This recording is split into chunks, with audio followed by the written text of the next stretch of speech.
Держите баланс. Фагот, тише, тише. Andrei Semyonovich Филиппов, вы уборщик.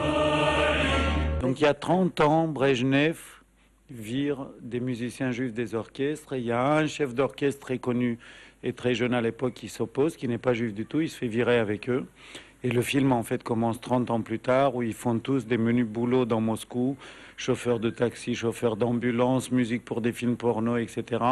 Seul le chef d'orchestre travaille toujours au Bolchoï, le fameux Bolchoï, mais il est homme de ménage. Et une nuit, il tombe sur un fax lorsqu'il asticote le bureau du directeur, un fax qui arrive du théâtre du Châtelet, le fameux de Paris, et qui invite en catastrophe l'orchestre du Bolchoï. Mais il a une idée.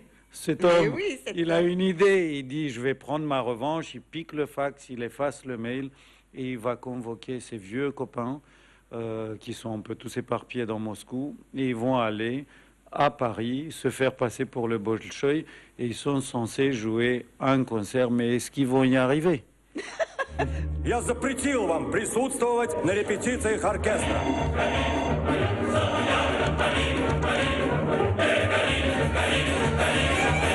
Ты хочешь подменить оркестр Большого театра? Мы поедем вместо них. Это же это мечта. Radu, c'est formidable. C'est quelqu'un de tellement, en plus, dans ce qui m'a sidéré sur la longueur et sur l'ambition du sujet, du projet, c'est sa ténacité.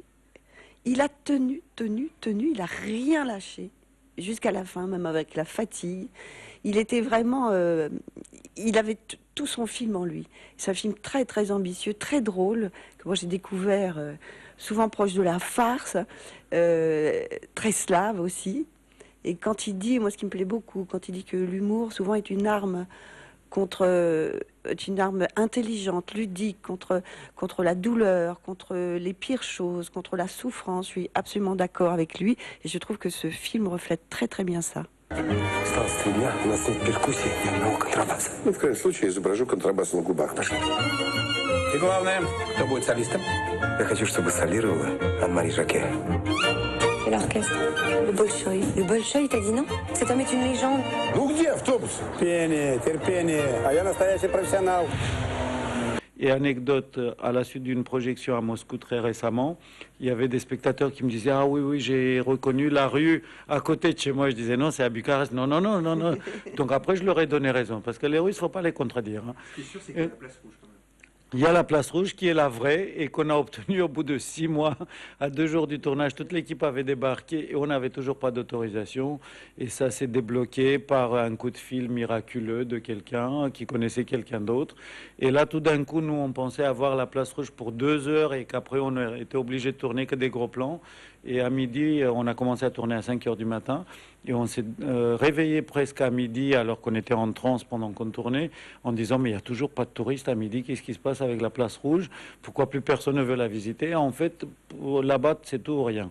Donc comme il y avait le oui c'était, il y avait l'armée, la police, ils avaient coupé la place rouge, on était les rois du pétrole. Et je me rappelle avec mon producteur, on s'est dit bah, dans l'histoire de la place rouge, il doit y avoir que James Bond et nous. Andrei, pourquoi vous m'avez choisi moi? Ce concert, c'est comme, n'est-ce pas, confession. Dans chaque note de musique, il y a la vie. Je peux vous avouer quelque chose? J'ai jamais connu mes parents. Quand je joue, ce que j'aimerais atteindre, c'est leur regard. Et si fin concert, vous trouvez parents à vous? Qu'est-ce que vous dites? Vous avez voulu des Russes?